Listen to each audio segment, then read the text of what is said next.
Dhanbad railway auditorium में भारत सरकार के सूक्ष्म लघु एवं मध्यम उद्यम मंत्रालय के अधीन एमएसएमई विकास कार्यालय धनबाद तथा पूर्व मध्य रेलवे धनबाद ने संयुक्त रूप से विक्रेता विकास कार्यक्रम 2025 औद्योगिक प्रदर्शनी का आयोजन किया।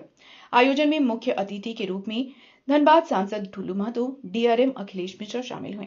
कार्यक्रम का उद्घाटन संयुक्त रूप से सांसद, डीआरएम संयुक्त निर्देशक एमएसएमई रांची इंद्रजीत यादव, डीजीएमएस निर्देशक श्याम मिश्रा ने दीप प्रज्वलित कर किया। रेलवे डीआरएम ने कहा कि इस तरह के आयोजन से नए स्टार्टअप और एमएसएमई इकाइयों को बड़ा अवसर मिलेगा। सांसद ढुलू महतो ने कहा कि केंद्र सरकार छोटे उद्यमियों को आगे बढ़ाने को लेकर एमएसएमई के माध्यम से सहयोग कर रही है। आर्थिक रूप से कोई परेशानी नहीं हो, इसे लेकर लोन भी मुहैया करा रही है। भारत आत्मनिर्भर बने, इसका प्रयास केंद्र सरकार कर रही है। संयुक्त निर्देशक एमएसएमई रांची इंद्रजीत यादव ने कहा कि इस आयोजन के उद्देश्य है कि जो एमएसएमई के माध्यम से अपने प्रोडक्ट बना रहे हैं, उनके प्रोडक्ट के लिए सरकारी स्तर पर उन्हें एक बाजार दें, ताकि सरकारी संस्था जो प्रोडक्ट बाहर से ले रहे हैं वह यहाँ के एमएसएमई के उद्यमियों से ले।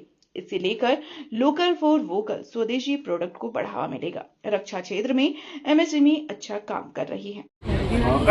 ये एमएसएमई के विकास के लिए, एमएसएमईज को सपोर्ट करने के लिए हम लोगों ने 2 दिवसीय कार्यक्रम आयोजित किया है। इसका उद्घाटन सत्र भी संबंधित माननीय सांसद महोदय के द्वारा किया गया है। इसमें रेलवे के डीआरएम साहब भी मुख्य अतिथि के रूप में भाग लिया, राज्य सरकार के प्रतिनिधि और डीजीएमएस और अन्य पीएसयूज के भी प्रतिनिधियों ने भाग लिया। हमारा मुख्य उद्देश्य ये है कि जो एमएसएमई झारखंड की या आसपास की जो बना सकती हैं, वो प्रतिभा जो है पीएसयूज को, गवर्नमेंट डिपार्टमेंट को दिखा सकें और पीएसयूज की जो रिक्वायरमेंट है वो हम एमएसएमई को समझा सकें, ताकि पीएसयूज की जो रिक्वायरमेंट है अभी वो कहीं बाहर से ले रहे हैं या दूसरी जगहों से ले रहे हैं, बड़े सप्लायर से। हम ये चाह रहे हैं कि एमएसएमई उन्हें बना के दें, तो स्वदेशी को भी इससे बढ़ावा मिलेगा, वोकल फॉर लोकल, और इसी से मेक इन इंडिया और आत्मनिर्भर भारत। मुझे बताते हुए खुशी हो रही है कि जितने भी सरकारी डिपार्टमेंट और पीएसयूज हैं वो 25% के लक्ष्य को पार कर चुके हैं और लगभग कोई 50% ले रहा है, कोई 60% ले रहा है। हमारा उद्देश्य है कि वो लगभग 100% हो जाए, और जब ये 100% हो जाएगा तो स्वदेशी और आत्मनिर्भर भारत का कॉन्सेप्ट। बड़े बायर में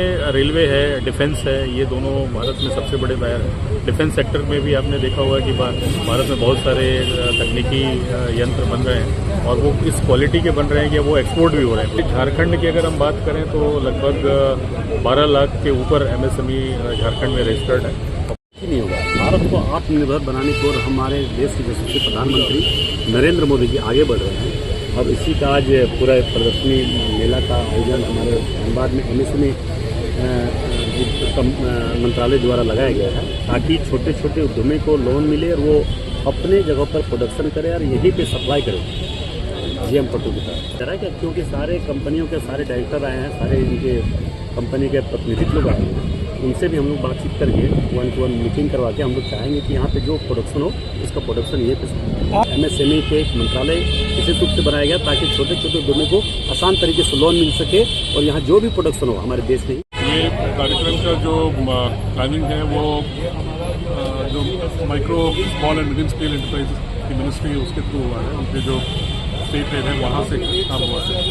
और देखिए, जैसे कार्यक्रम के दौरान मैंने बात की थी कि इंडिया की नेक्स्ट ग्रोथ स्टोरी जो है तो इंडस्ट्रियल ग्रोथ से आनी है और बड़े बड़े इंडस्ट्रीज नहीं ग्रो कर पाएंगी क्योंकि उसमें बहुत देरी होती है। तो जहाँ पर रैपिड ग्रोथ होनी है वो होनी है एमएसएमई के थ्रू। इसीलिए सरकार जो है इस एरिया में बड़ी कोशिश करेगी, क्योंकि इसमें डबल एज काम है कि ग्रोथ भी है, साथ में एम्प्लॉयमेंट जनरेशन भी मेंटेन है।